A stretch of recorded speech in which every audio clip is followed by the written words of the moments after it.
menetapkan satu, pengangkatan Saudara Kaesang Pangarep sebagai Ketua Umum Dewan Pimpinan Pusat Partai Solidaritas Indonesia DPP PSI periode 2023-2028. Baru 2 hari bergabung dengan Partai Solidaritas Indonesia, putra bungsu Presiden Jokowi, Kaesang Pangarep, langsung resmi jadi Ketua Umum PSI.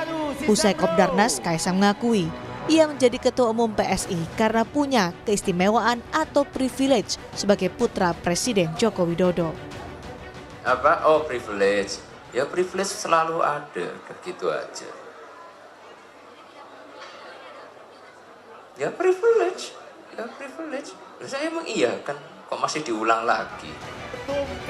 Pengamat politik Carta Politika Yunarto Wijaya menyebut penunjukan Kaesang sebagai Ketua Umum terkesan sebagai politik balas budi kepada keluarga Jokowi dan tak sesuai dengan citra PSI yang revolusioner.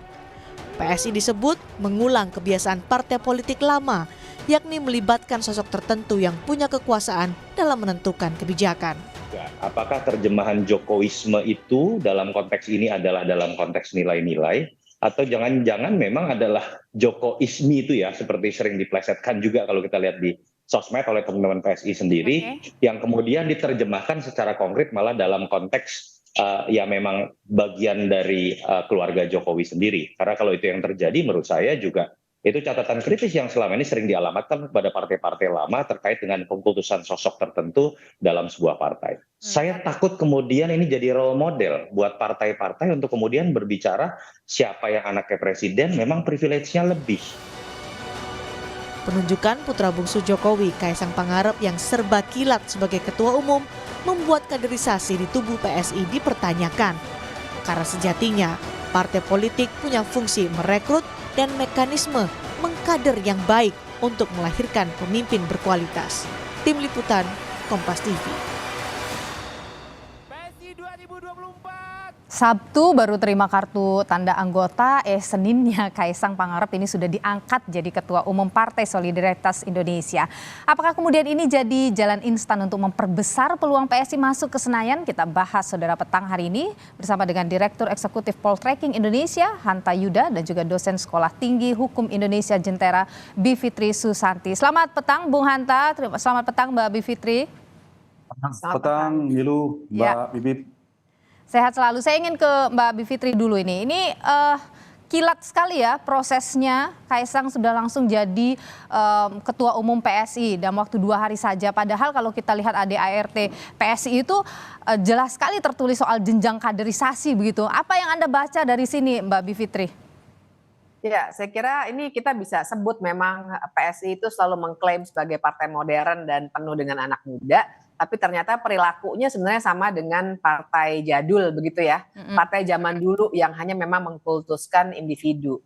Jadi memang patut disayangkan karena namanya partai modern yang selama ini diklaim oleh PSI dan bahkan tertulis dalam ADART-nya, harusnya kaderisasi itu jadi suatu pola yang sangat-sangat penting. Karena kan tujuan adanya partai politik dalam sebuah negara demokrasi itu sebenarnya justru untuk mendinamiskan pola kaderisasi kepemimpinan nasional dan untuk melahirkan orang-orang yang memang memiliki kapasitas politik untuk duduk dalam pemerintahan. Jadi PSI sudah gagal ini soal kaderisasi kalau Anda lihat? Menurut saya gagal. Memang baru 1 orang, tapi kan ini artinya sekali diterabas, apalagi untuk posisi ketua umum, artinya sebenarnya sudah berantakan tuh aturan mainnya. Bukan tidak mungkin nanti akan ada lagi tuh tokoh-tokoh yang kapasitas politiknya menurut saya harus dipertanyakan, tapi memang elektabilitasnya untuk menaikkan suara PSI mungkin lebih menguntungkan dan ini nggak akan ada satu akhirnya kalau satu kerannya ini sudah dibuka. Jadi dalam hal pendidikan politik buat saya ini sudah menggambarkan kegagalan dari partai yang mendaku sebagai partai modern. Nah belum lagi soal pengambilan keputusannya ya yang saya kira juga patut dipertanyakan. 2 hari itu jelas suatu hal yang tidak lazim. Dan perlu diingat PSI selalu mengklaim soal demokrasi di dalam tubuh partainya dan lain sebagainya. Dan jelas dengan jenjang karir yang begitu luar biasa cepat, 2 hari, itu sangat tidak mungkin kalau dikatakan pengambilan keputusannya dari bawah dan lain sebagainya. Oke, sebelum kita lanjut ke sana lagi, saya ingin ke Bung Hanta Yuda dulu. Bung Hanta, kalau Anda lihat apa sih, kenapa PSI memilih Kaisang? Apa keuntungannya sebenarnya untuk PSI kalau Anda lihat? Ya, sebelum sana betul, memang ada problem di sistem politik kepartaian kita itu, ada keterputusan antara sistem dan arena kaderisasi dan kandidasi. Mestinya kan itu tersambung. Seleksi dan kandidasi itu muaranya adalah kaderisasi. Tapi kerap kali di partai-partai kita, hampir semua partai dalam proses rekrutmen politik, kandidasi, capres, caleg terutama kepala daerah dan seterusnya, itu hampir tidak mengikuti jalur jenjang kaderisasi. Termasuk ketum dalam konteks ini ketua umum. Ini yang problem hampir di semua partai kita. Nah, kenapa yang menyebabkan pertanyaan itu tadi, menurut saya ini jebakan tanda petik ya, tapi mereka sadar betul memang ini atas kesadaran dan memang ini tujuannya adalah motif elektoral. Jadi dalam rangka untuk mendapatkan insentif elektoral. Bayangkan kalau misalnya PSI tidak melakukan, terlepas soal benar salah dan kritik dari berbagai macam pihak, PSI akan begitu-begitu saja secara elektoral dalam bacaan mereka. Dan Kaisang mampu menaikkan elektoral tadi itu menurut Anda? Tanpa Kaisang mungkin hampir sulit sekali untuk lolos. Dengan masuknya Kaisang sebagai ketua umum PSI, terlepas prosesnya tadi, itu berpotensi. Saya mengatakan berpotensi lolos parliamentary threshold. Jadi ini yang membuat PSI menurut saya mengambil langkah instan ini ada dalam rangka itu. Paling tidak ada potensi ini loh. Bahwa mereka kan dipertemukan dengan isu faktor muda. Tapi menurut saya bukan itu. Faktor yang paling merekatnya selain faktor muda, sama-sama satu muda, satu mengusung partai anak muda, adalah isu atau faktor Jokowi. Baca Kaisang itu kan tidak bisa sekedar Kaisang adalah Kaisang. Kaisang adalah putra Pak Jokowi. Berarti ada Jokowi di sana. Di saat yang sama PSI juga kerap mengatakan tegak lurus dengan Pak Jokowi, mengusung narasi pemikiran Jokowisme dan seterusnya, arahnya juga menunggu arah Pak Jokowi. Memang dipertemukan Pak Jokowi. Nah, selain ini faktor elektoral, memang dipertemukan ini. Satu sisi PSI memang ingin mencari cara strategi instan tanda petik untuk mendongkrak elektabilitas partainya. Di saat yang sama ada kebutuhan Pak Jokowi untuk mungkin memperlebar, meluaskan jangkar politik dan kaki-kaki politiknya di luar partainya sendiri, PDI Perjuangan. Oke, jadi ini simbiosis mutualisme begitu? Ya, saya kira ya, dalam konteks ini PSI lah yang paling diuntungkan, mendapat suplemen politik, vitamin elektoral dengan masuknya ke Mas Kaisang putra Pak Jokowi. Pak Jokowi punya potensi, meskipun belum otomatis, punya potensi kalau PSI-nya membesar, punya keuntungan politik seperti saya katakan tadi, jangkar politik dan kaki politiknya semakin meluas, potensinya yang paling dirugikan tentu kalau tidak diantisipasi ada PDI Perjuangan. Karena sedikit banyak berpengaruh pada PDIP. Apalagi misalnya kemudian PSI tidak mendukung Ganjar. Nah itu juga menjadi kerugian politik yang cukup lumayan signifikan bagi PDI Perjuangan. Oke. Mbak Bivitri, ini kan PSI kaderisasinya tidak berjalan ya karena 2 hari langsung jadi ketua umum. Tapi dalam waktu singkat begitu atau berapa lama sebenarnya butuh kemudian waktu untuk transfer, utamanya adalah soal nilai dan ideologi satu partai gitu kepada seorang kader? Pasti tidak ada ukuran yang matematis ya, misalnya berapa bulan, berapa hari. Tapi kan kita lihat saja, kapasitas seseorang itu kan kalau dalam konteks politik cuma 2. Pertama, kapasitas kemampuan politik dia, artinya dia ada rekam jejak organisasi, berpolitik ya, secara melakukan manuver untuk tujuan kebijakan tertentu dan seterusnya. Tapi yang kedua adalah popularitas, jadi kapasitas elektabilitas begitu. Nah sebenarnya kan kalau kita mau jujur, Kaisang nggak punya yang pertama, dia hanya sangat-sangat populer, bukan hanya sebagai, tentu saja yang utama adalah karena dia anaknya seorang presiden, tapi juga dia sangat aktif di media sosial. Itu jelas akan sangat mengangkat nama PSI, tapi dia nggak punya kapasitas politik. Dia selama ini rekam jejaknya adalah pedagang, tidak ada masalah dengan itu, tapi dalam sebuah proses kaderisasi politik kan harusnya dipupuk dulu yang nomor satunya itu, kapasitas politiknya itu. Dan 2 hari itu jelas tidak mungkin karena yang namanya kapasitas politik itu tidak bisa seperti dikasih bootcamp begitu ya, cepat sekali dikasih kursus yang 2 hari kemudian langsung naik. Atau jangan-jangan sebelumnya prosesnya sudah berjalan mungkin berbulan-bulan untuk melakukan transfer tadi nilai ideologi. Saya kira tidak semudah itu, karena kalau Oke. kita berbicara partai kan tidak hanya ideologi, terus kita kasih tahu ideologi PSI adalah, kan bukan seperti itu.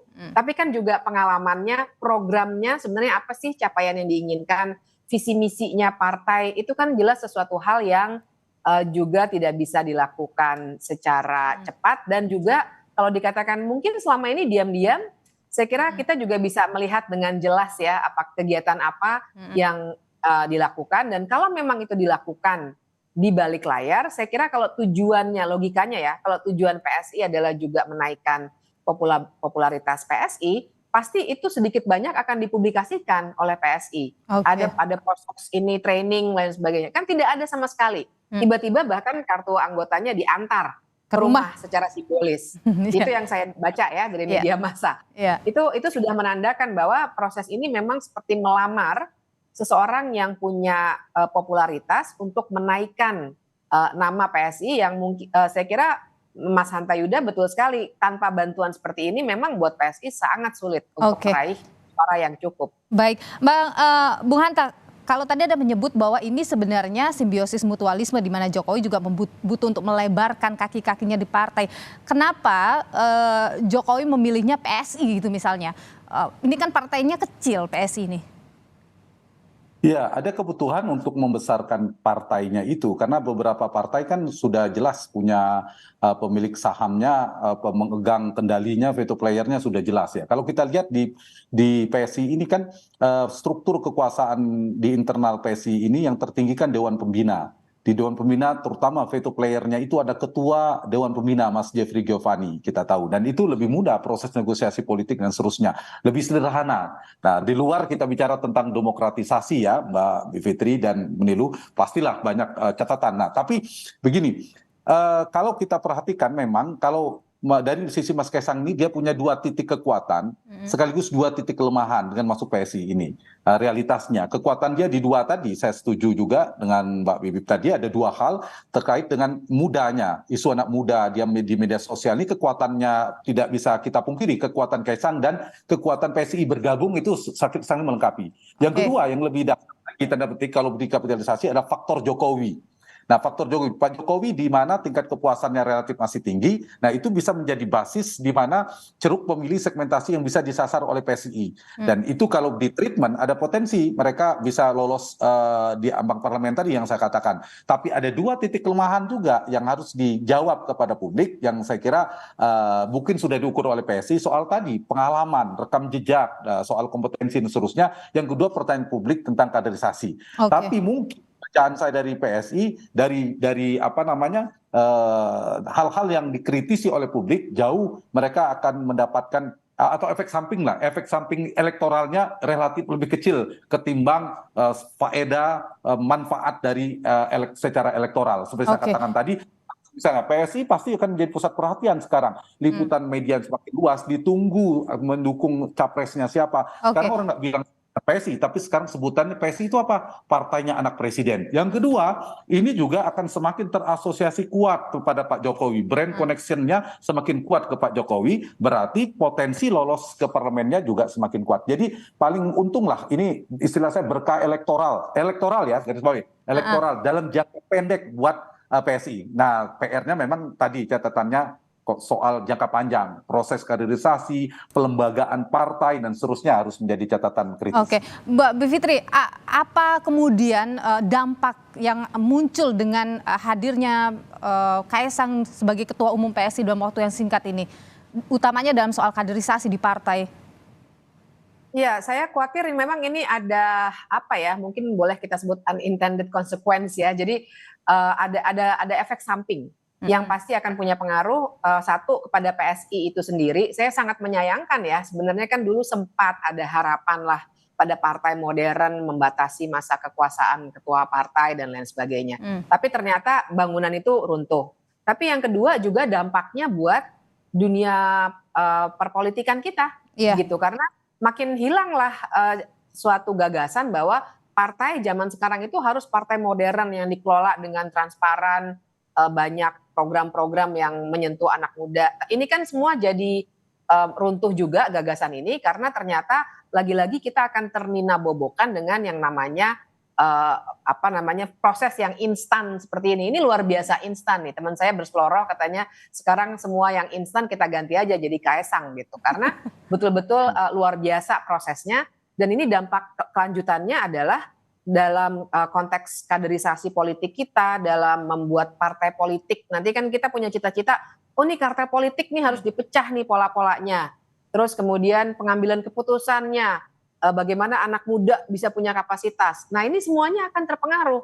Karena orang jadi bisa melihat bahwa ya udah kita nggak perlu punya kapasitas politik, asal kita bisa menggantungkan dengan nama besar, kita bisa menjadi seperti Kaesang. Oke, jadi dampaknya lebih banyak negatifnya kalau menurut Anda melihat proses negatif. ini. Oke, Betul. baik. Bung Hanta, menarik juga Muhaimin Iskandar ini sempat menyinggung ya soal keterpilihan Kaesang ini, yang menyebut bahwa di belakang Kaesang itu kan Jokowi, jadi kita perlu waspada begitu. Memangnya bisa begitu cepat dan begitu mudah pengaruh itu langsung bisa muncul? Ya, saya ya. Iya, Ya. Bung Hanta. Niru. Jadi memang sangat cepat ya kalau kita perhatikan Mbak Puan aja ingin jadi ketua umum PD Perjuangan sampai hari ini belum jadi gitu. Kemudian Mas AHY adalah paling tidak prosesnya. Mbak Yeni bahkan gagal menjadi ketua umum PKB, partai yang dirugikan oleh Gus Dur, ayah beliau. Nah ini Mas Kaesang ketika bapaknya, ayahnya sedang menjadi presiden, itu yang paling istimewa dan cepat sekali langsung menjadi ketua umum PSI, meskipun PSI-nya tidak besar ya, masih kecil. Nah, tapi ada potensi membesar. Cuma sekarang ini tidak lagi, saya ingin jawab pertanyaan itu, tidak bisa lagi melihat PSI sekedar PSI. PSI itu sekarang adalah ketua umumnya Kaesang. Kaesang adalah putraan Pak Jokowi. Ya bahasa rakyat biasanya akan mengatakan, sebagian besar mengatakan partainya anak Pak Jokowi. Berarti punya pengaruh elektoral. Nah, pertanyaan saya, apakah Pak Jokowi membiarkan PSI tidak lolos ambang batas parlemen? Apakah Pak Jokowi tidak mensupport, kalau memberi restu ya itu normatif ya. Dan jangan lupa, ketika Pilpres berlangsung, ketika Pileg berlangsung, Panglima tertinggi, Presiden yang menjabat, yang menguasai seluruh jejaring kekuasaan, fitur-fitur kekuasaan adalah Pak Jokowi. Itu satu. Yang kedua, yang membuat efek Jokowi ini kuatnya adalah approval rating, tingkat kepuasan pada Pak Jokowi berkisar 70% sampai 80% itu juga menjadi titik kekuatan, ditambah jaringan politik, kepartaian dan sebagainya. Nah inilah yang mungkin Pak Muhaimin Iskandar mengatakan waspada itu, melihat Pak Jokowi juga bukan sekedar aktor politik. Pak Jokowi memiliki seperangkat jejaring kekuatan politik yang kuat dan ya punya potensi buat PSI. Itu yang membuat PSI Pak bisa nanti mungkin saja ya potensinya besar untuk lolos di Senayan, begitu ya Bung Hanta Yuda ya. Oke, baik Bung Hanta Yuda, terima kasih sudah atas pandangan Anda, dan terima kasih juga Mbak Bivitri pandangan Anda di Kompas Petang. Sehat selalu. Terima kasih.